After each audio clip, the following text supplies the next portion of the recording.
Charles-Towne had fallen silent when I chose one friend over the Observatory. Tonight, I will tell you how that choice saved Blackbeard and changed the fate of the Caribbean.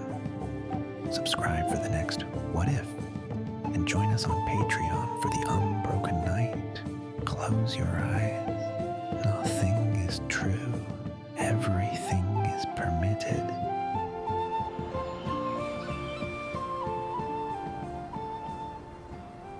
The smoke had barely cleared over Charles-Towne harbor when I first understood that Edward Thatch was not the man I had sailed in with.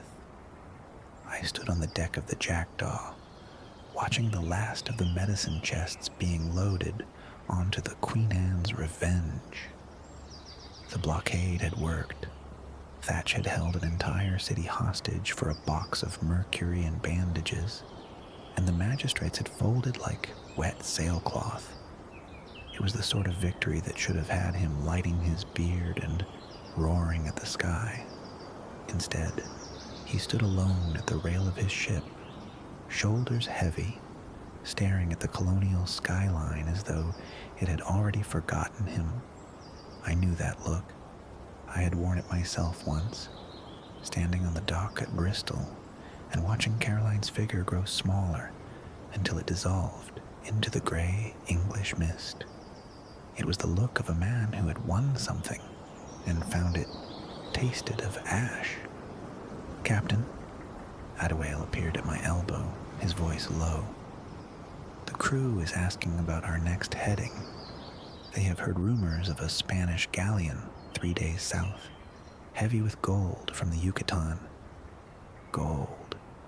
6 months ago, that word would have set my blood on fire.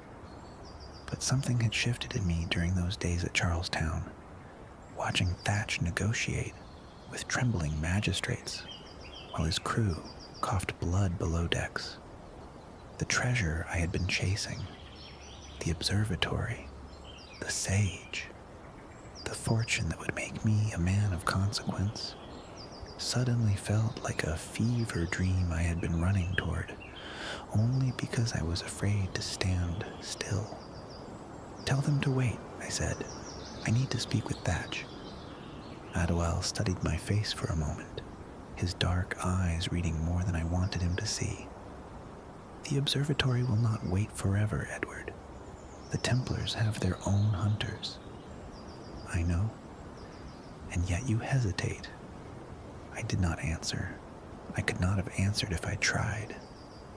I swung over the rail and climbed down into the longboat, and I rowed across the harbor toward the Queen Anne's Revenge, with no clear idea of what I intended to say. The Revenge was quieter than I had ever heard her. The crew moved with the sluggishness of men who had been sick and were still finding their legs. They nodded as I passed, but no one called out a greeting. The mood aboard was not celebration, but exhaustion. The bone-deep weariness of men who had stared at death and survived only because their captain had been willing to become a monster for them. I found Thatch in his cabin, seated at a table cluttered with charts and half-written letters. The famous burning fuses were not lit. His beard hung unadorned, dark and ordinary. Without the flames and the smoke and the wild eyes, he looked smaller, older, like a man who had been playing a part for so long he had forgotten what his own face looked like underneath. "Edward," he did not look up. "Come to collect your share of the medicine and be on your way?" The words stung more than I expected. "Is that what you think of me?" At that, he raised his head. His eyes were bloodshot, the whites yellowed with fatigue. "I think you are a man who has been chasing something since the day I met you. Gold, glory, the next horizon. I do not fault you for it. I was the same once. And now?" He gestured at the charts, the letters, the dim cabin around us. "Now I am taking the king's pardon." The silence that followed was the loudest thing I had ever heard. I had known, somewhere in the back of my mind, that this was coming. Thatch had been speaking of retirement in half sentences for weeks, ever since the blockade began. But I had not believed him. Blackbeard, retiring? The man who had held the entire Atlantic seaboard in terror, walking away from it all as if it were a coat he had grown tired of wearing. Bath, he said, as though the word itself were a destination. North Carolina. There is a house there, or there will be. The governor has agreed to the terms. I sign the papers, I keep my head, and Edward Thatch becomes a gentleman farmer who once sailed under a different name. And Blackbeard? Thatch smiled, but there was no joy in it. Blackbeard dies. Quietly, I hope. The legend has served its purpose. It got my men their medicine. It kept the Royal Navy at a distance. But a legend is a hungry thing, Edward. It consumes the man who carries it. I have fed it for years, and I am tired. I sat down across from him without being invited. The charts between us showed the waters off Ocracoke, a place I knew well. Shallow channels, shifting sandbars, treacherous to anyone who did not know the currents. A perfect place for a man who wanted to disappear. I thought about the Observatory. I thought about the sage, Bartholomew Roberts, who was somewhere out there on the Spanish Main, with the blood of the precursors running through his veins.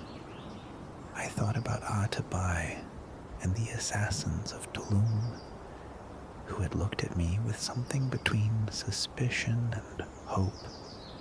I thought about the fortune I had been chasing since I first put a cutlass in my hand and decided that the world owed me more than a Bristol tenement and a wife I had abandoned. And then I thought about the man in front of me, the man who had taught me that piracy was not just about gold, but about freedom. The man who had stood beside me when Nassau was still a republic of rogues and dreamers. The man who had never asked me for anything, not once, in all the years we had sailed together. I will stay, I said. Thatch's eyes widened. Stay where? Here, with you, through the transition, until you are settled. The words came out before I had fully decided to speak them, and once they were in the air between us, I found I did not want to take them back. The observatory can wait.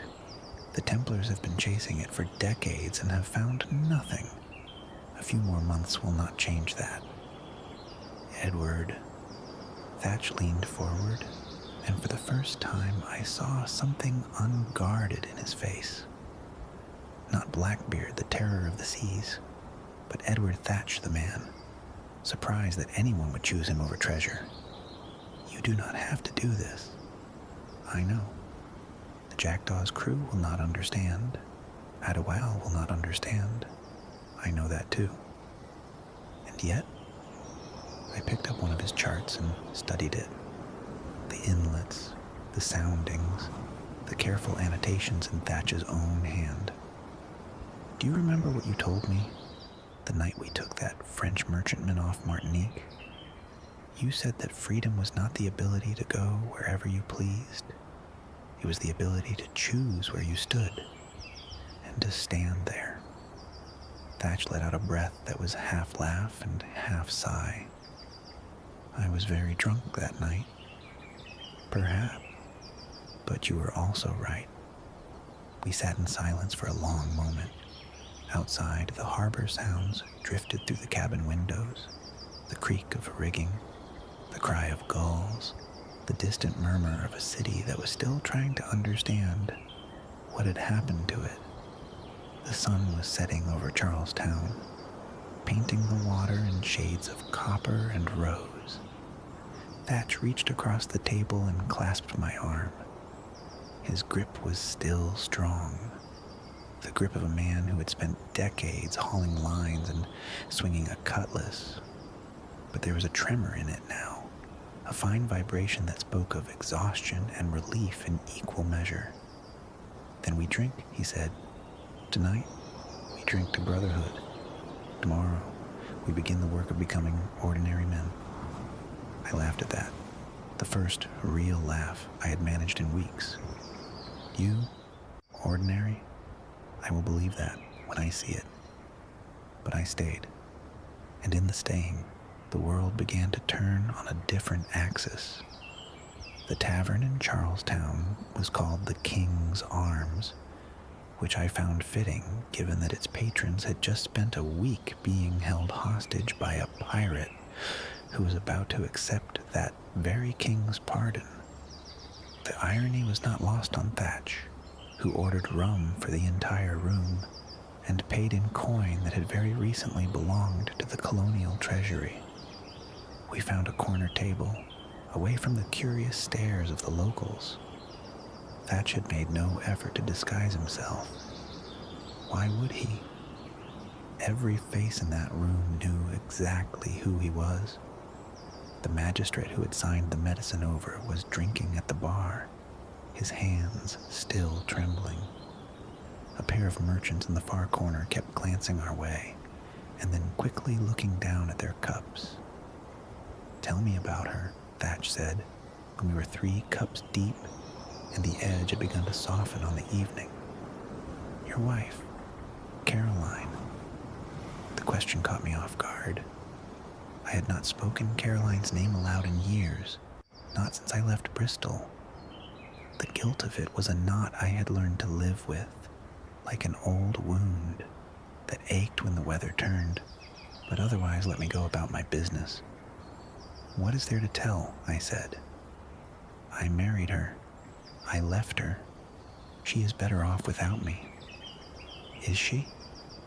I stared into my cup. She was the daughter of a wealthy merchant. Her parents disapproved of me from the start.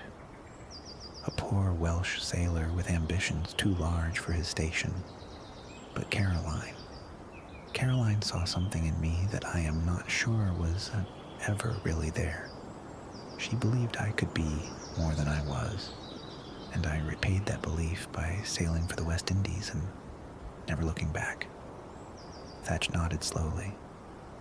"I had a wife once, Mary.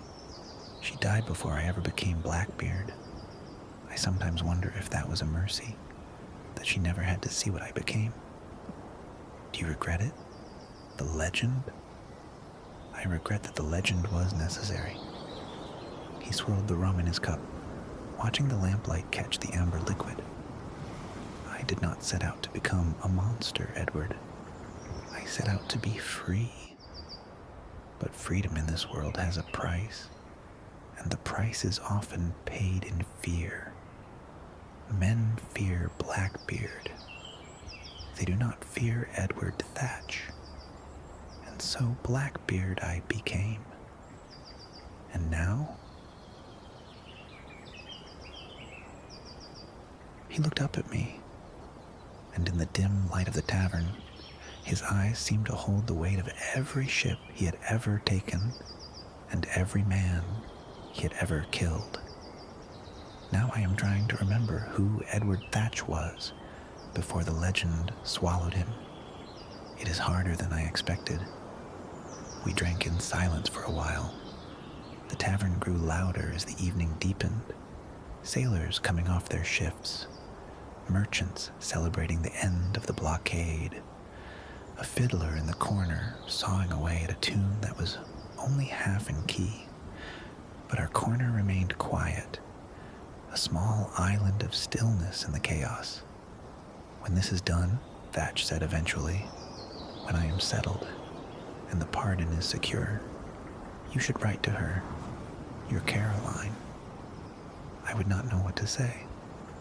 Start with the truth, that you are still alive, that you think of her, that you are sorry.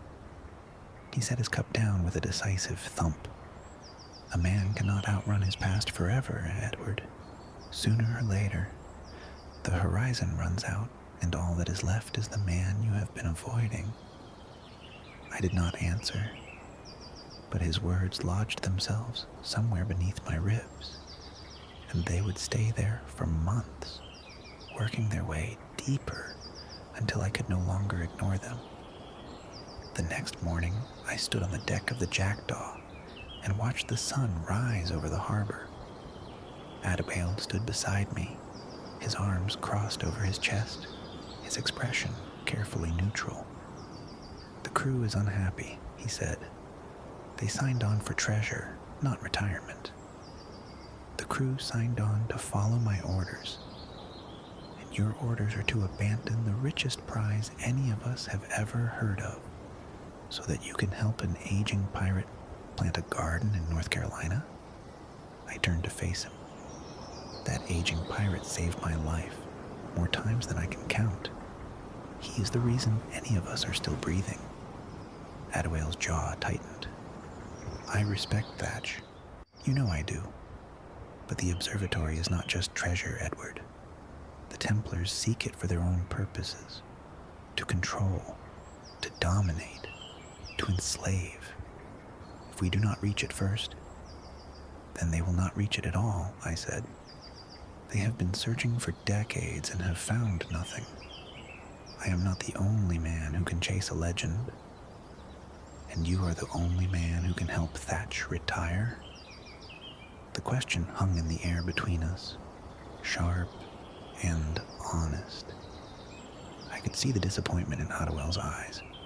Not anger, not yet, but something closer to grief.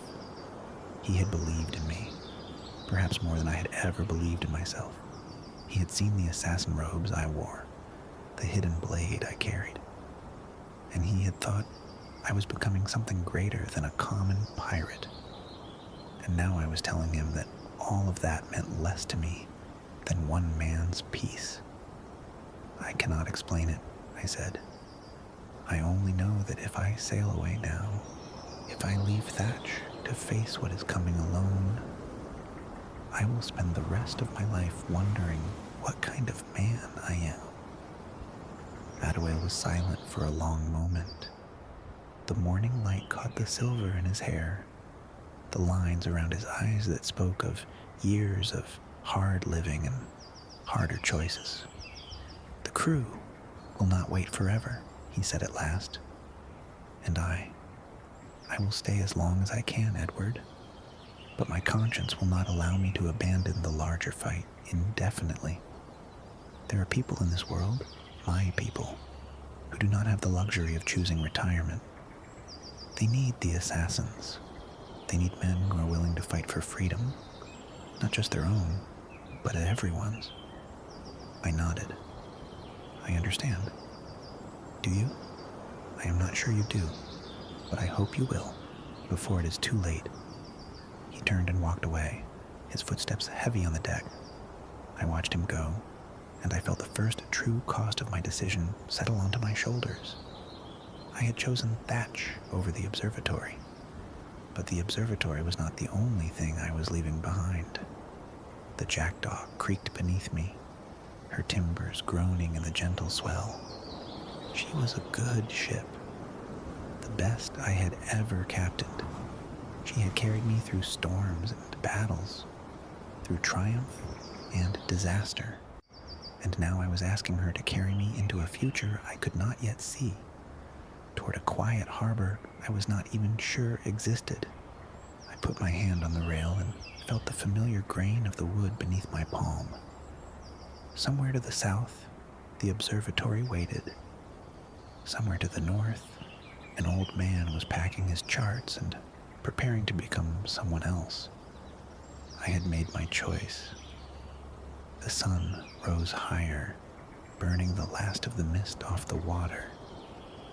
In the distance, I could see the Queen Anne's Revenge weighing anchor, her sails beginning to fill with the morning breeze. It was time to go. Bath, North Carolina, was not what I had expected. I had imagined a bustling colonial port, the sort of place where a man could disappear into a crowd, wharves crowded with merchantmen, taverns loud with sailors' lies, streets thick with the commerce of a growing empire. What I found instead was a scattering of wooden houses along a muddy riverbank. Population, perhaps 300 souls if you counted the livestock. The air smelled of pine and salt marsh, and the particular stillness of a place where nothing important had ever happened, and nothing important was ever likely to. Thatch loved it immediately. "It is perfect," he said, standing on the deck of the Adventure as we navigated the shallow channel into Bath Creek. The Queen Anne's Revenge was already gone, grounded on a sandbar near Beaufort Inlet a week earlier, too badly damaged to save. I had watched Thatch say goodbye to her with the same expression a man might wear at a funeral, but the Adventure was a fine sloop, lighter and faster than the Revenge had been, and better suited to the shallow waters of the Carolina coast. "It is a mud flat with pretensions," I replied. "That is what makes it perfect. No one will look for me here. No one will even believe I would come here. Blackbeard belongs in Tortuga, in Nassau, in the grand theaters of piracy." He spread his arms wide, encompassing the sleepy riverbank, the indifferent gulls, the single wooden dock that creaked under the weight of a fisherman mending his nets. "This is the opposite of a grand theater. This is retirement. The first weeks were strange. We secured a small house near the water, 2 rooms, a fireplace that smoked badly when the wind came from the east, and a porch that looked out over the creek. Thatch set about the business of becoming a gentleman farmer with the same intensity he had once applied to terrorizing merchant captains. He bought seeds from a trader in town, studied almanacs, and spent hours kneeling in the dirt with his sleeves rolled up, muttering to himself about soil composition and drainage. I watched him from the porch, a cup of rum in my hand, and tried to understand what I was feeling. It was not unhappiness exactly. It was something closer to dislocation, the sense of being in a place where I did not belong, doing things I had never imagined myself doing, with no clear idea of what came next. Adwell and the jackdaw remained with us only long enough to see Thatch settled. I could not ask 40 men to wait at Bath while I learned whether my promise would last a week or a lifetime. I gave Adwell a command of the ship and asked him to take her back toward Great Inagua, to keep her supplied and seaworthy until I knew what came next. Some of the crew stayed with him. Others chose new captains at the first friendly port. Watching the jackdaw disappear downriver felt less like surrendering a vessel than setting a former version of myself loose upon the sea. The observatory still called to me. Some nights I would lie awake, staring at the ceiling of the small room I had claimed, and I would think about the sage, about the blood vials, about the crystal skull that could see through any man's eyes anywhere in the world. It was the greatest treasure any pirate had ever dreamed of, and I had walked away from it to watch a man plant beans. But then I would hear Thatch moving around in the other room, humming to himself, or reading aloud from some dog-eared book, or simply breathing in the slow rhythm of a man who had finally stopped running. And something in me would quiet, not completely, never completely, but enough. We took the Adventure out in July, a short voyage down to Ocracoke to check on old contacts and feel the sea beneath our feet again. I had not realized how much I missed the open water until we cleared the inlet and the land fell away behind us. Thatch stood at the helm, his hands easy on the wheel, his eyes scanning the horizon with a navigator's precision. Without the fuses, without the wild hair and the black powder and the theatrical madness, he looked almost ordinary. A weathered sailor past his prime, comfortable in his own skin, asking nothing of the world except to be left alone. "It is still there," I said, coming to stand beside him. "The longing. I thought it would fade, being ashore for weeks, but it has not." "That is because you have been ashore against your will," Thatch said. "You did not choose Bath. You chose me. There is a difference. I chose both. Did you?" He glanced at me, his expression unreadable. "You chose to stay with me, Edward, but you did not choose to stop wanting the things you have always wanted. Gold, glory, the next prize. Those desires do not disappear because you have decided to be a better man. They wait. They watch. And when you are tired or frustrated or simply bored, they whisper to you, 'Has the longing faded for you?'" Thatch considered the question for a long moment. The Adventure rose and fell on a gentle swell, her sails full of the warm summer wind. Ahead of us, a line of pelicans skimmed the wave tops, their wingtips nearly brushing the water. "No," he said at last, "it has not faded, but I have learned to distinguish between the longing and the man. The longing is a voice that will always be there. The man is the one who chooses whether to listen." That night I stood on the deck alone while the stars came out. The sea was calm, almost glassy, reflecting the constellations with such perfect clarity that I could not tell where the water ended and the sky began. I thought about Caroline, not the abstract guilt I usually carried, but the actual woman, her laugh, the way she tilted her head when she was thinking, the dress she wore the day we married, blue as a summer sky, her mother's pearls at her throat. I had not written to her since I left Bristol, not once, in 6 years. At first I had told myself I was too busy. Then I told myself she would not want to hear from me. Then I stopped telling myself anything at all, and simply buried the memory under layers of salt and rum and the roar of cannon fire. But Thatch was right. A man cannot outrun his past forever. When we returned to Bath, I sat down at the rough wooden table in our house and wrote Caroline a letter. It took me 3 hours to compose 6 sentences. I told her I was alive. I told her I had left the pirate life behind. I told her I thought of her often. I did not ask for forgiveness. I did not ask her to write back. I simply told her the truth, or as much of it as I could bear to put on paper. And then I sealed the letter and gave it to a trader bound for London. It was the hardest thing I had done since the siege of Charles-Towne. And when it was done, I felt something shift in my chest. Not relief, not yet, but the first faint stirring of something that might become relief, given time. August brought the heat and the mosquitoes, and a visitor neither of us wanted to see.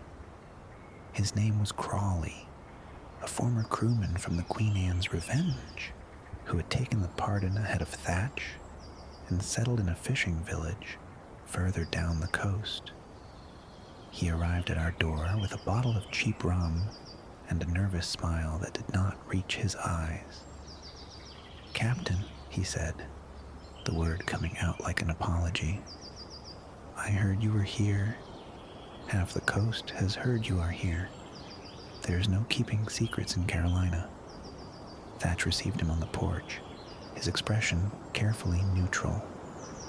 "What do you want, Crawley?" "There's a situation. A merchant in Edenton has been cheating the local fishermen, paying half what the catch is worth, and threatening anyone who complains. The men want justice. They want Blackbeard. The name hung in the humid air like smoke. I saw Thatch's shoulders stiffen, saw the subtle tension that ran through his jaw. Blackbeard. Not Thatch. Not Edward. The legend, hungry as ever, reaching out to claim him again. I am not Blackbeard anymore, Thatch said quietly. I have taken the king's pardon. I am a private citizen. The pardon has not made the merchants honest, and the king's justice does not reach Edenton. Crawley's voice had a wheedling quality that set my teeth on edge. These are your people, Captain. They looked to you once. They are looking to you still. Thatch was silent for a long moment. I could see the war going on behind his eyes. The pull of the old life. The desire to be needed. The hunger for purpose that retirement had not yet filled. And beneath all of that, something else. The knowledge that if he said yes, even once, the legend would have him again and would never let go. No, he said. I am sorry for the fishermen, truly, but I cannot be what they want me to be. Not anymore. Crawley's face twisted. Disappointment, anger, something closer to contempt. Then you are not the man I sailed with. That man would never have turned his back on his own. That man is dead, Thatch said. I buried him at Charles-Towne. Crawley left without another word, but the damage was done. That evening, Thatch sat on the porch long after the sun went down, staring at the dark water of the creek. I brought him a cup of rum and sat beside him, and for a long time, neither of us spoke. He is right, Thatch said eventually. The man I was would not have turned his back. The man you were would have burned Edenton to the ground and made the problem worse, I said. The man you are now knows when a fight is not his to fight. Is that wisdom or cowardice? I do not think there is always a difference. Thatch laughed. A short, bitter sound. You are getting philosophical in your old age, Edward. I have had good teachers. We stayed on the porch until the moon rose, fat and yellow, over the marsh. The cicadas were deafening, a wall of sound that seemed to press against the darkness from all sides. Somewhere out on the creek, a fish jumped and fell back with a splash. I am afraid, Thatch said, so quietly I almost did not hear him. Not of Crawley, or the fishermen, or any of that. I am afraid that the legend will never let me go, that no matter where I hide, or what name I use, Blackbeard will follow me, that he will consume everything I try to build, and leave nothing but ash and stories. I did not have an answer for that. I had spent my whole life chasing a legend of my own, the treasure that would make me rich, the prize that would make me famous, the moment when everyone who had ever doubted me would finally see. I had never stopped to wonder whether the legend, once caught, might turn out to be a cage. If it comes to that, I said, I will help you disappear, truly disappear. There are 100 uninhabited islands in the Bahamas, and I know half of them. We will find a cove so remote that even the stories will not reach it. Thatch turned to look at me. In the moonlight, his face was all shadows and angles. The face of a man who had seen too much and carried too much and was only now beginning to understand the weight of it. You would do that? Leave everything behind, just to help an old pirate vanish? I have already left everything behind, I said. The only thing I have not left is you. He did not answer, but he reached over and clasped my shoulder, and his grip was steady. September brought a letter from Adewale. It was short. Adewale was not a man who wasted words on sentiment. He reported that the Jackdaw was in good condition, that the crew had largely dispersed to other ships and other captains, that the observatory remained unfound as far as anyone could tell. He did not say that he missed my command. He did not say that he was disappointed in me. He simply told me what was and left the rest unspoken. But at the end of the letter, he added a single line that I read 3 times before I understood it. The assassins of Tulum have asked about you. Tabai wishes to know whether you intend to stand with the Creed. The Creed. Nothing is true. Everything is permitted. I had worn the robes, Duncan Walpole's robes, taken from his corpse after I killed him on the beach at Cape Bonavista. I had carried the hidden blade. I had walked among the assassins as though I belonged among them, but I had never taken their vows. I had never truly believed in anything except my own ambition. Was I committed to the Creed? I did not know. I was not sure I had ever been committed to anything beyond the next horizon and the next prize. But something had changed in me during these months in Bath. The quiet had worked its way into my bones. I was beginning to understand that commitment was not a single dramatic moment.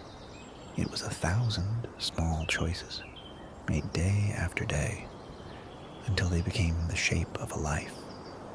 I wrote back to Adewale that evening. I told him I was well. I told him Thatch was well. I told him I was not ready to answer Atabai's question, but that I was also not ready to forget it. And then, almost as an afterthought, I asked him if he had any news of a woman named Caroline Scott Kenway, living in London. I did not expect him to find anything, but I asked anyway. October came in, gray and cold, with winds that cut through your coat, and a dampness that settled into your bones and refused to leave. The merchants in Bath had grown accustomed to Thatch's presence. He was a paying customer now, not a terror, and money had a way of smoothing over old fears. But I noticed things that he did not. I noticed the strangers. They came in pairs, always 2 men together, dressed like traders, but moving like soldiers. They asked careful questions in the taverns, in the marketplace, on the docks. Where was Blackbeard living? How many men did he have with him? What kind of vessel was the Adventure, and where was she anchored? The locals, loyal or simply indifferent, gave vague answers. But the questions kept coming. I had been a pirate long enough to recognize the shape of an ambush before it had fully formed. Someone was gathering intelligence. Someone was planning a strike. And the someone, I was increasingly certain, was not a rival pirate or a disgruntled merchant, but a colonial governor with a fleet at his disposal. I followed the strangers one afternoon in late October. They walked from the tavern to the dock, where a small sloop was tied up alongside the fishing boats. I hung back in the shadow of a warehouse, close enough to hear fragments of their conversation, just enough to catch the names that would change everything. Governor Spotswood has authorized the expedition. That was the first man, the taller one, his voice clipped and military. Lieutenant Maynard will command. 2 sloops, the Ranger and the Jane, 30 men each. When? The second man asked. November. He wants it done before the winter storms. The target is Ocracoke Inlet. Our sources say Blackbeard anchors there when he is not in Bath. And the other one, the Welshman, if he is there, he dies with the rest. I did not wait to hear more. I slipped away through the back alleys of Bath, my heart hammering in my chest, my mind already racing ahead to what this meant. Governor Spotswood of Virginia had no jurisdiction in North Carolina. That meant this was not a legal action. It was an assassination, a quiet murder dressed up as justice, carried out in waters where no one would ask questions. When I reached the house, Thatch was in the garden, pulling weeds from his bean patch with the same methodical patience he applied to everything. He looked up when he saw my face, and his hands went still. What has happened? We need to talk, inside. The maps were spread across the table in our small house, weighed down at the corners with stones and a half-empty bottle of rum. The single lantern swung gently from the ceiling beam, casting dancing shadows on the walls. Outside, the wind had picked up, rattling the shutters and moaning through the marsh grass. There are 2 sloops, I said, tracing the approach to Ocracoke Inlet with my finger. The Ranger and the Jane. 30 men each, armed for a fight. They are coming in November, and they are coming to kill you. Thatch studied the maps in silence for a long moment. His face was unreadable, the face of a man who had been expecting bad news and was not surprised to finally receive it. You are certain? I heard it myself. Spotswood has authorized Maynard to lead an expedition. They know about Ocracoke. They know about the adventure. They have been watching us for weeks. Then the pardon was a lie. It was never about the pardon. It was about waiting until you were isolated, away from your fleet, away from anyone who might come to your aid. They were never going to let Blackbeard retire in peace. Thatch nodded slowly. He did not sorrow. He did not curse. He simply stood there, looking at the maps, and I saw something go out of his eyes, the last flicker of hope that the world might allow him to become something other than what he had been. We could fight, he said, but there was no conviction in his voice. The adventure is light and fast. We know these waters better than any British lieutenant, with the right positioning. 60 men against what? A dozen? 20 if we call in every favor anyone still owes us? It would be a slaughter. Then what do you propose? Run? Hide? There was an edge in his voice now, the ghost of the old Blackbeard stirring beneath the surface. I have spent my whole life making men afraid of me, Edward. If I run now, that is the story they will tell. Not Blackbeard the terror, but Blackbeard the coward, cut down in the dark by a man who was not even his equal. Or, I said carefully, they will tell no story at all. Thatch looked up at me sharply. Explain. I leaned over the maps. We cannot win a battle, but we do not need to win a battle. We need to not be where Maynard expects us to be. We need to make him look foolish, to make Spotswood look foolish, to create enough confusion and embarrassment that no one ever speaks of this expedition again. I traced a route on the map from Bath down to Ocracoke, then east into a shallow bay I had noticed during our summer voyage. There is a cove here, small, hidden by mangroves, invisible from the sea except at high tide. The water is too shallow for Maynard's sloops. Even if he finds us, he cannot reach us. And how do we make him look foolish? We give him what he expects to find. A camp on the beach, a fire, some tents, signs of occupation. We set it up at the usual anchorage. When Maynard arrives, he will see the camp and think he has us trapped. He will land his men. He will find empty tents and coal ashes. And while he is searching the beach, we will be watching from the cove. Thatch stared at the map. A decoy. A decoy. We do not fight. We do not even confront them. We let them come, let them search, let them leave with nothing but the knowledge that they have been made fools of. If they find the cove, they will not find the cove. They do not know these waters the way we do. They are following intelligence gathered in taverns and markets, not charts and soundings. They will look for us at the known anchorage, and when we are not there, they will assume we have fled. Thatch was silent for a long time. The lantern swung, the shadows danced, the wind moaned. When he finally spoke, his voice was quiet but unsteady. You have been thinking about this for a while, since the first time I noticed strangers asking questions about you. That was weeks ago, and you did not tell me. I did not want to worry you until I was certain, and I did not want to be the one who told you that the pardon was a lie. I know how much it meant to you.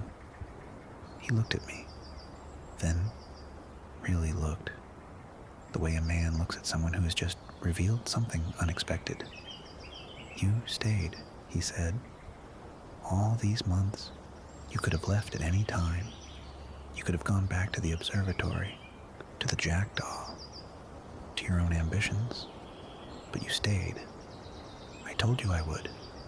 Men say many things, Edward. They mean few of them. Well, I meant this one. He reached across the table and clasped my forearm. His grip was iron, the grip of a man who had spent a lifetime hauling lines and swinging steel. But there was something else in it now. Not weakness, but a kind of surrender. The surrender of a man who had finally accepted that he did not have to face the world alone. Then we prepare, he said. Tonight, quietly. No one outside this room can know. The weeks that followed were the strangest of my life. We continued our daily routines in Bath. Thatch tending his garden, me walking the docks and the marketplace. Both of us careful to appear as though nothing had changed. But every night, when the town was asleep, we worked. We moved supplies down to Ocracoke in small loads, hidden in fishing boats and carried at odd hours. We scouted the cove I had found, measured its depth at various tides, marked the hidden channels through the mangroves, identified where to anchor the Adventure so that her masts would not show above the tree line. We built the decoy camp on the beach at the main anchorage, complete with tents, a fire pit, and enough signs of habitation to convince anyone who looked from a distance that Blackbeard was in residence. The work was hard, and there were nights when I fell into my hammock so exhausted that I did not dream at all. But there was a strange satisfaction in it too, the satisfaction of building something rather than taking it, of protecting a life rather than ending one. In the first week of November, a fishing captain brought word from Virginia. Maynard's expedition had sailed.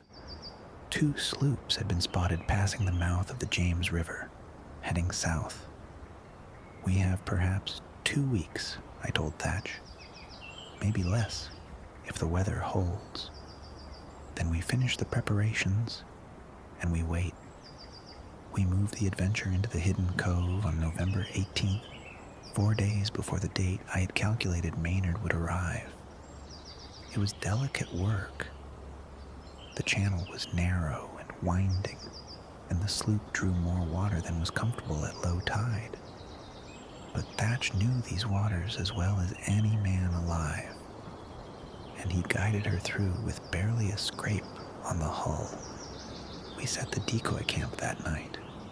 Thatch lit the signal fire himself, standing on the beach and watching the flames climb into the darkness. For a long moment, he did not move.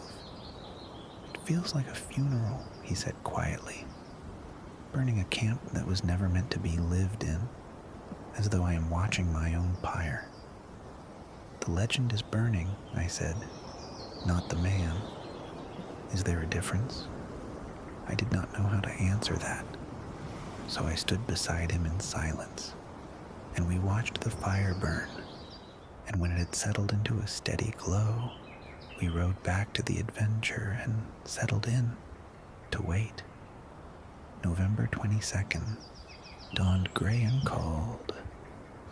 I stood on the deck of the adventure, hidden behind the curtain of mangroves, and watched the horizon through a borrowed spyglass. They came just after dawn. 2 sloops rounding the point, their sails pale against the gray sky.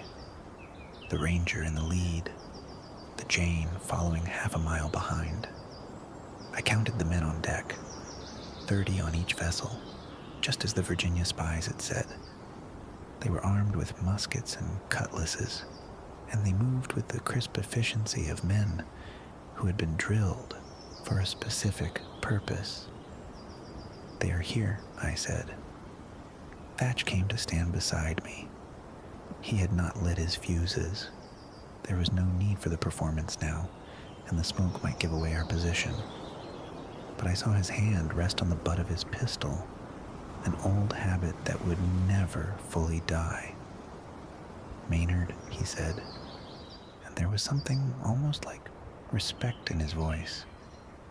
He came himself. I expected him to send a subordinate. He wants the credit. He is welcome to it, the credit for attacking an empty beach. We watched through the spyglass as Maynard's sloops entered the inlet. They moved cautiously, their lookouts scanning the shoreline, their guns run out and ready. The decoy camp was clearly visible. The tents, the fire still smoldering from our early morning visit. The small boat pulled up on the sand. It looked, for all the world, like the camp of pirates who expected no trouble. Maynard took the bait perfectly. The Ranger and the Jane anchored in the deep water off the beach, and longboats were lowered. We watched as 30 men rowed ashore, muskets at the ready, forming up on the sand in a disciplined line. Maynard himself led them, a tall man in a blue coat, his sword drawn, and his face set in the grim expression of a man about to claim his prize. They advanced on the camp. They kicked in the tent flaps. They searched every inch of the beach, the fire pit, the small boat, and they found nothing. We could hear their shouts from the cove, confusion at first, then frustration, then anger. Maynard stood in the center of the empty camp, his sword still drawn, turning in a slow circle as though he expected Blackbeard to materialize out of the sand. "They are searching the tree line now," I said, my eyes still pressed to the spyglass. "They think we might have fled inland." "Let them search," Thatch said. "It will keep them occupied for another hour, and every hour they spend here is an hour they are not searching the coast." We waited. The morning stretched into afternoon. Maynard's men combed the shoreline, the marsh, the thin strip of forest that bordered the beach. They found tracks leading inland, tracks we had deliberately left, and followed them for several miles before realizing they led nowhere. By dusk, they had given up. We watched the longboats return to the sloops, watched the sails go up, watched the Ranger and the Jane slip out of the inlet and disappear over the horizon. Thatch let out a breath that seemed to come from somewhere very deep inside him. "It is done," he said. "It is done." He turned to me, and I saw something in his face that I had never seen before. Not in all our years of sailing together. Not through storms or battles or the fall of Nassau. It was relief. Pure, uncomplicated, bone-deep relief. "Thank you," he said, for seeing what I could not see, for staying when you could have left, for... He stopped, shook his head. For everything. I did not answer. I did not need to. We stood together on the deck of the Adventure, hidden in a cove that would never appear on any chart, and we watched the sun set over a sea that no longer held our deaths. Blackbeard had vanished. Maynard would carry no severed head back to Virginia, claim no clean victory, and collect no unquestioned glory. He could only report that he had searched the expected anchorage and found an empty camp, while the famous pirate had slipped beyond his reach.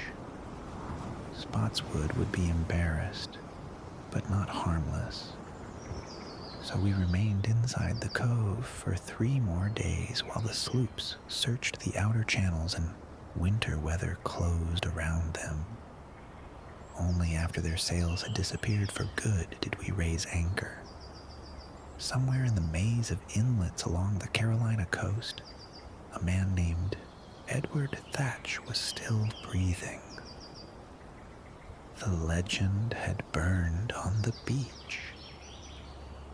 The man had survived. We did not return to Bath. It was too dangerous now. Maynard might have given up the chase, but Spotswood's spies were still out there, and sooner or later, someone would connect the Welsh pirate who had been living with Thatch to a certain former privateer who had once caused considerable trouble in the Caribbean. Better to let the town believe we had simply vanished, carried off by the sea or the law or some private misfortune. Instead, we took the Adventure south, following the coast in the quiet hours before dawn, and anchoring in hidden inlets during the day. It was not the pirate life. There were no prizes, no battles, no chests of Spanish gold. But there was a strange freedom in it. The freedom of having nothing left to lose. The freedom of being already dead, at least in the eyes of the world. We made our way down to a small anchorage south of Ocracoke, a place I had marked on my charts months earlier as a fallback position. It was sheltered from the Atlantic swells by a barrier island, and the water was deep enough for the Adventure, but too shallow for any naval vessel that might come looking. We built a rough shelter on shore, driftwood and canvas, nothing that would last, but enough to keep the rain off.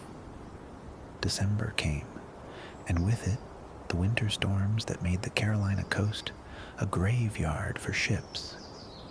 We rode them out in our hidden anchorage, the Adventure's anchor holding firm in the sandy bottom, her timbers groaning but never giving way. There were days when we did not speak at all, not from anger, but from the exhaustion of men who had survived something and were still trying to understand what it meant. It was in December that I first heard the news from Nassau. A merchant brig, blown off course by a winter gale, anchored in our inlet to make repairs. I rowed out to speak with the captain, an old man named Harris, who had been sailing these waters for 30 years and had learned long ago not to ask too many questions. Over a cup of watered rum in his cabin, he told me what had happened. Nassau had fallen. Woodes Rogers, the new governor, had arrived in July with a fleet and a proclamation: accept the king's pardon or face the gallows. Most of the pirates had accepted. A few had fled deeper into the Caribbean or across to the African coast. Benjamin Hornigold, my old mentor, had become a pirate hunter for Rogers, chasing down the men he had once sailed with. And Thatch? Harris asked, careful. There are rumors he was killed at Ocracoke. Rumors, I said. You know how rumors are. Harris studied me for a moment, his old eyes sharp despite the rum. I know how rumors are. He did not press further, and I did not offer more. When I rowed back to shore, I did not tell Thatch about Hornigold. Some truths were heavier than others, and I was not yet sure he was ready to carry the weight of a friend turned traitor. But I walked alone along the beach that evening, the winter wind cutting through my coat, and I thought about the world I had left behind. Nassau had been my home once, a republic of rogues and dreamers, men and women who had decided that the laws of kings and empires did not apply to them. We had built something there, not a civilization perhaps, but a way of life. And now it was gone. The governor's flag flew over the fort. The pardon had done what the Royal Navy never could. I had saved Thatch, but I had lost everything else. February brought a letter. I had almost forgotten that I had written to Caroline.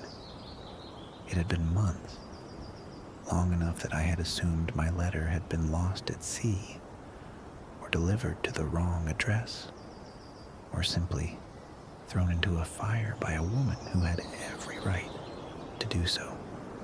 But when a passing trader mentioned that a packet had arrived at Bath, addressed to one E. Kenway, I rowed 20 miles up the coast in a borrowed fishing boat to retrieve it. The letter was worn from travel, the paper soft at the creases. The ink faded in places where water had seeped through the envelope.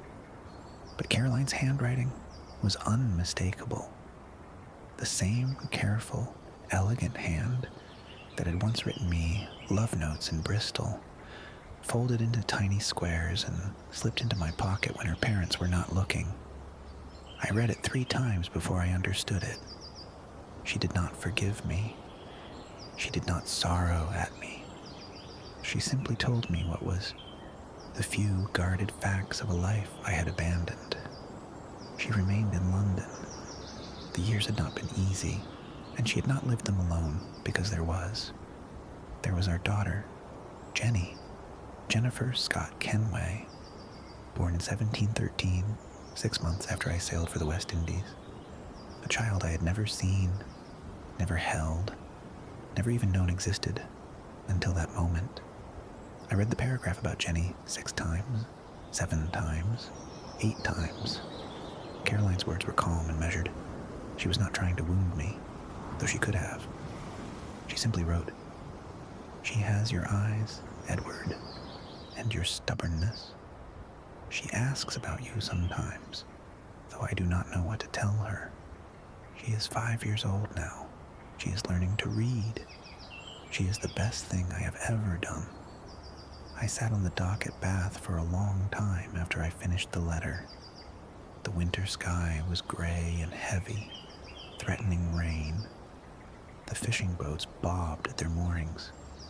A gull watched me from a piling, its head cocked with avian curiosity. A daughter. I had a daughter. The guilt that rose in me was unlike anything I had ever felt. Not the simple shame of a bad decision, but the profound, almost physical weight of having failed someone who had never asked to be part of my story.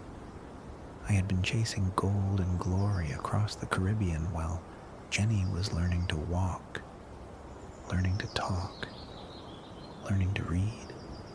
I had missed every moment of her life, and I could never get them back. But Thatch's words came back to me from that night at Charles-Towne. A man cannot outrun his past forever. The horizon runs out, and when it does, all that is left is the man you have been avoiding. I found paper and ink at the tavern, and I wrote Caroline a reply. I told her I had received her letter.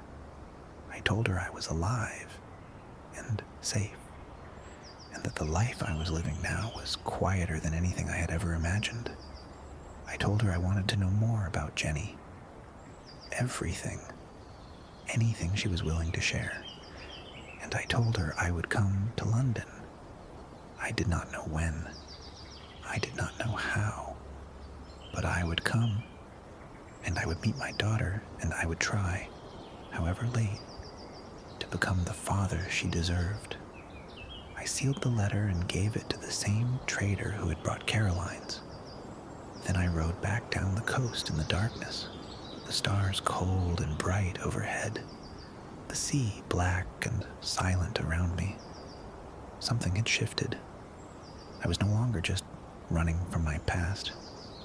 I was running toward something or someone. And that, I was beginning to understand, made all the difference. When I returned to the anchorage, I found Thatch standing on the beach with a visitor. The man was small and wiry, with the sun-weathered face of a lifelong sailor and the nervous energy of someone who had bad news and was not sure how to deliver it. His name was Rigby, and he had sailed with Thatch years ago, before Blackbeard, before the Queen Anne's Revenge, back when they were both just privateers trying to make a living in a world that did not want them. "Captain," Rigby was saying as I approached, "there is an opportunity. A ship, an East Indiaman, heavy with cargo, sailing from Jamaica to London in 3 weeks. The route is known. The escort is minimal. With your name, your reputation, we could put together a crew in a fortnight." Thatch held up a hand, and Rigby fell silent. I stood at the edge of the firelight, watching. Thatch's face was unreadable in the shifting glow. "I am flattered," Thatch said slowly, "that you think my name still carries weight, but I am not that man anymore. Captain, with respect, you will always be that man. The world remembers, the men remember. They are waiting for you to come back. Then they will wait a long time." Rigby's face fell. He glanced at me, as though hoping for an ally, but I said nothing. This was not my decision. It had never been my decision. Thatch had spent his entire adult life being pulled between the man he was and the legend that the world demanded. Only he could decide when the pulling stopped. "Tell them I am dead," Thatch said. "Tell them Blackbeard died at Ocracoke, cut down by Lieutenant Maynard's men. Tell them whatever story you like, but do not tell them where I am." Rigby opened his mouth to argue, then closed it again. He nodded once, a short, defeated gesture, and walked back down the beach to his small boat. We watched him row away until the darkness swallowed him. "Another ghost," Thatch said, "from another life. You could have said yes. I could have. For a moment, I wanted to." He turned to face me, and in the firelight I saw something I had never seen before in his eyes. Not weariness, not grief, but peace. But wanting something is not the same as needing it. I wanted the old life, the ships, the prizes, the roar of the cannons. But I do not need it. I have not needed it for a long time. I only thought I did, because I did not know what else to be. And now I know. He reached into his coat and pulled out something I had not seen in months. The black flag, the famous flag, with its horned skeleton holding a spear and a bleeding heart. He held it for a moment, studying it in the firelight as though it were a relic from someone else's life. Then he threw it into the flames. The fabric caught immediately, the black cloth curling and blackening, the white skeleton distorting into something unrecognizable. The fire consumed it in less than a minute, leaving nothing but ash and a faint, acrid smell. We stood in silence as the last embers died. The sea whispered against the sand. The stars turned slowly overhead. "How do you feel?" I asked. "Lighter," Thatch said. "Is that strange?" "No, It is exactly right. We stayed on the beach until the fire burned down. When we finally walked back to the shelter, the eastern sky was beginning to lighten. A new day, a new life. A man who had finally stopped carrying the weight of his own legend. That night I dreamed of Jenny. I could not see her face. I had never seen her face. But she was there, somewhere in the mist, and she was waiting for me. When I woke, I did not feel the old restlessness. I felt something quieter, something that might, if I nurtured it, grow into purpose. We found the cove in March after weeks of sailing south along the coast and then east into the maze of islands that made up the Bahamas. It was not on any chart. I had marked its approximate location years earlier, during a storm that had nearly driven the jackdaw onto a reef. We had sheltered in a bay nearby, and in the gray light of dawn, I had seen a narrow channel opening between two limestone cliffs, almost invisible unless you knew to look for it. Thatch and I took the adventure through that channel on a morning so still and bright that the water looked like polished glass. The channel twisted and turned through the mangroves, barely wide enough for the sloop's beam, and then opened suddenly into a perfect circular cove, perhaps 200 yards across, ringed by white sand and palm trees, with a freshwater spring trickling down from the rocks at the northern end. Thatch stood at the bow, his hands on the rail, and I saw his shoulders relax in a way I had not seen since before Charles-Towne. "This is it," he said. "This is the place." I dropped anchor in the center of the cove, and we sat in the sudden silence, listening to the sounds we had not realized we had been missing. The rustle of palm fronds, the call of tropical birds, the gentle lap of water against the hull. No cannons, no shouting, no fear.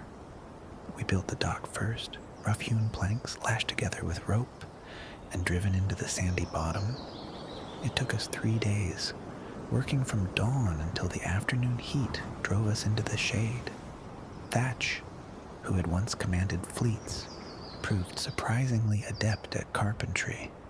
He worked with the same methodical patience he had applied to his garden and bath, measuring twice, cutting once, never rushing. I built the hut. It was small. 1 room, a thatched roof of palm fronds, a floor of packed sand. Not the sort of place a man would bring a wife, but enough for 2 aging pirates who had stopped expecting luxury. We hung our hammocks from the rafters and built a stone fire pit outside, and by the end of the 2nd week, the cove had begun to feel like something neither of us had ever had before. A home. Thatch took to gardening again, clearing a patch of sandy soil near the spring and planting seeds he had carried with him all the way from Bath. I watched him kneel in the dirt, his hands dark with soil, his face peaceful. And I thought about the man who had once lit his beard on fire and stormed across the decks of merchant ships like a demon from hell. That man was still in there somewhere. He would always be in there. But he had been gentled by time and survival and the simple, radical act of choosing a different life. I took the night watch. It was not necessary. There was no threat here, no Navy patrols, no rival pirates looking to make a name. But I could not break the habit. Every night, when the sun went down and the stars came out, I walked down to the dock and sat with my back against a piling, and I watched the water. Some nights I thought about the observatory, the crystal skull, the blood vials, the power to see through any man's eyes anywhere in the world. I thought about the Templars, still searching, still scheming. I thought about Atabai and the assassins, waiting for an answer I might never give. The larger world was still out there, still turning, and my absence from it had not stopped any of its machinations. But I had stopped. That was the difference. I had stopped chasing. I had stopped running. And in the stillness, I was beginning to understand something I had never understood before. Freedom was not the ability to go wherever you pleased. It was the ability to choose where you stood and to stay there. Adawel came to the cove once in the summer of 1719. He arrived on a small sloop, alone, guided by the crude chart I had sent him months earlier. When he stepped onto the dock and saw what we had built, his face went through a series of expressions I could not quite read. Surprise, then something like respect, then a quiet sadness that he tried to hide. "You have made something here," he said. "I did not expect that." "What did you expect?" He considered the question. "I expected 2 old pirates drinking themselves to death in a hidden bay. I expected bitterness and regret and the slow decay of men who had run out of horizons. I did not expect this." He gestured at the hut, the garden, the neat coils of rope on the dock, the Adventure at anchor with her sails furled and her hull freshly scraped. It was not Nassau. It was not even Bath. But it was cared for, and that care was visible in every corner of the cove. "Edward Thatch has discovered gardening," I said. "I have discovered that I do not need to be chasing something every moment of every day. It turns out that is a lesson worth learning." Adawale walked with me along the beach, his boots leaving deep impressions in the wet sand.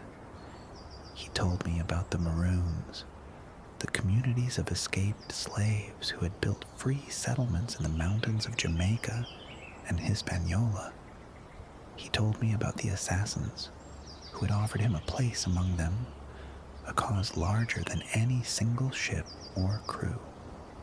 "I have left the Jackdaw at Great Inagua with men who will keep her ready," he said. "She remains yours if you return for her. But I am leaving her service. My conscience will not let me wait any longer. There are people who need help, Edward. My people. I cannot retire to a quiet cove while they are still fighting." I nodded. I had known this was coming. Had known it since that morning on the Jackdaw after Charles-Towne, when Adawal had told me that his conscience would not allow him to abandon the larger fight. He had stayed longer than I had any right to expect, longer than I deserved. "I understand," I said. "I will miss you, and I you, despite everything." We clasped arms on the beach, the sun warm on our shoulders, the sea murmuring its eternal commentary. When Adawale sailed away that evening, I watched his sloop until it disappeared over the horizon, and I felt the loss of him like a physical weight, but I did not follow. That was the difference. The old Edward would have been halfway to the Jackdaw before Adawale's sail was out of sight. The new Edward stayed on the dock and watched the sun set and accepted that some paths, once chosen, could not be unchosen. In the spring of 1720, I wrote another letter to Jenny. I had been writing to her regularly now, every few months, whenever a passing ship agreed to carry my correspondence. The letters were clumsy, full of things I did not quite know how to say. I told her about the cove. I told her about Thatch and his garden, and the way he talked to his bean plants as though they were crew members who needed encouragement. I told her about the sea and the stars, and the particular shade of blue the water turned at dawn.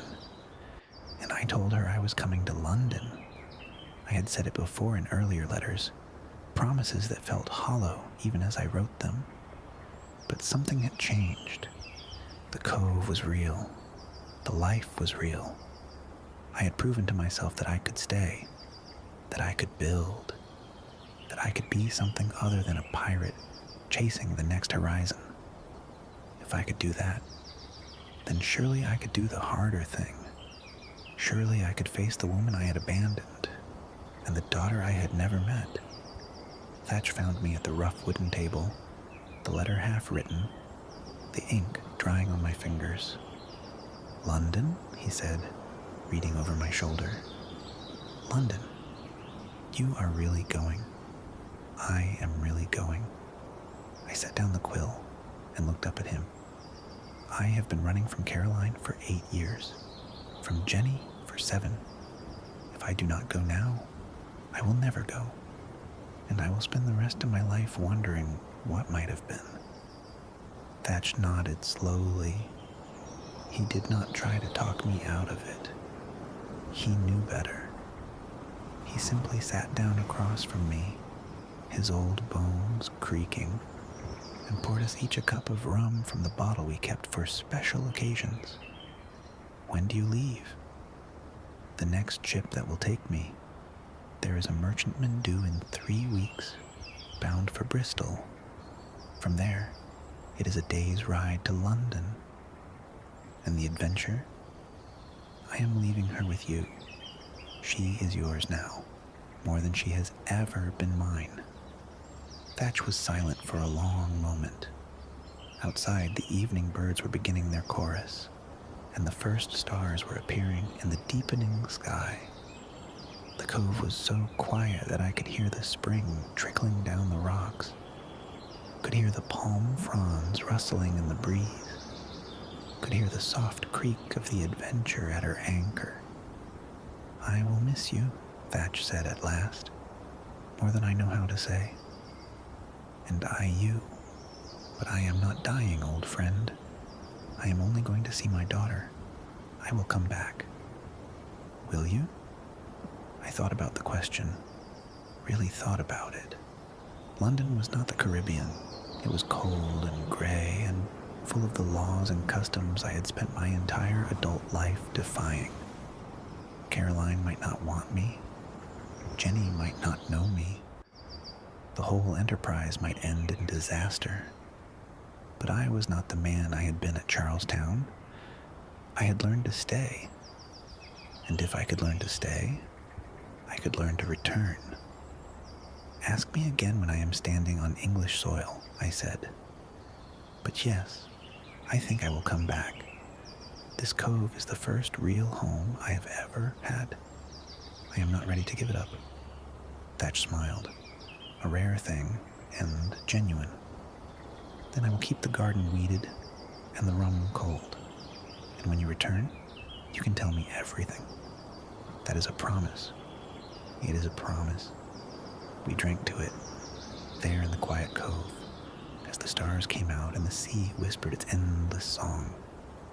2 men who had been pirates, then fugitives, then friends, and who had finally found something worth staying for.